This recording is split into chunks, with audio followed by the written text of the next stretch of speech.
रथ खଳାରେ ଆଗେଇ ଚାଲିଛି ତିନି ରଥର ନିର୍ମାଣ କାର୍ଯ୍ୟ। ରଥ ନିର୍ମାଣର 40ତମ ଦିବସରେ ତିନି ରଥର 32ଟି ଗୟଳ ମଧ୍ୟରୁ 17ଟି ପୋଲ ଗୟଳର ମୋଡ଼ା ଶେଷ ହୋଇଛି।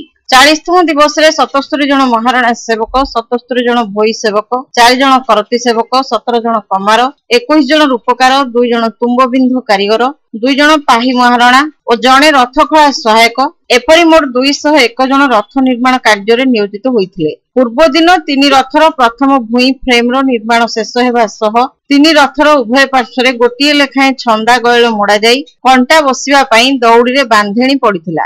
ଏପର୍ଯ୍ୟନ୍ତ 16ଟି ପୋଲ ଗୟଳର ମୋଡ଼ା ଶେଷ ହୋଇଥିବା ବେଳେ ଅବଶିଷ୍ଟ 16ଟି ଛନ୍ଦା ଗୟଳ ମଧ୍ୟରୁ ତିନି ରଥର ଉଭୟ ପାର୍ଶ୍ୱରେ ଗୋଟିଏ ଲେଖାଏଁ ଛନ୍ଦା ଗୟଳ ମୋଡ଼ାଯାଇ କଣ୍ଟା ବସିବା ପାଇଁ ଦଉଡ଼ିରେ ବାନ୍ଧେଣି ପଡ଼ିଥିଲା।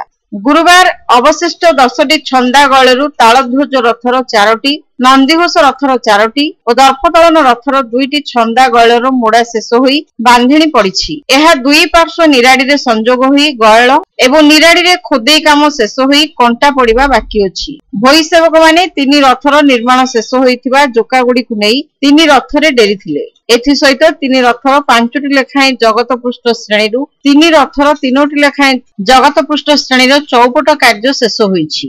ଏହି ଜଗତପୃଷ୍ଠ ଶ୍ରେଣୀ ତିନି ରଥରେ ଶ୍ରୀ ବିଗ୍ରହ ମାନଙ୍କ ସିଂହାସନ ବେଦୀ ନିର୍ମାଣରେ ଲାଗିଥାଏ। ରୂପକାର ସେବକମାନେ ତିନି ରଥର ଦ୍ୱାର ବେଢ଼ାରେ ଲାଗିବା ପାଇଁ ନାଟଗୋଡ଼ରେ ରାହୁ ରୂପ ଖୋଦେଇ କାର୍ଯ୍ୟ ଜାରି ରଖିଛନ୍ତି। ଦୋଳବେଦୀର ଅସ୍ଥାୟୀ କମାରଶାଳରେ ଓଝା ସେବକମାନେ ପୋଟଳ ପାଇଁ ଗୋଡ଼ିଛାଲ କଣ୍ଟା ଏବଂ ଅଗ ଭୂଇଁ ପାଇଁ ବାଡ଼ିଆ କଣ୍ଟା ତିଆରି ଜାରି ରଖିଛନ୍ତି।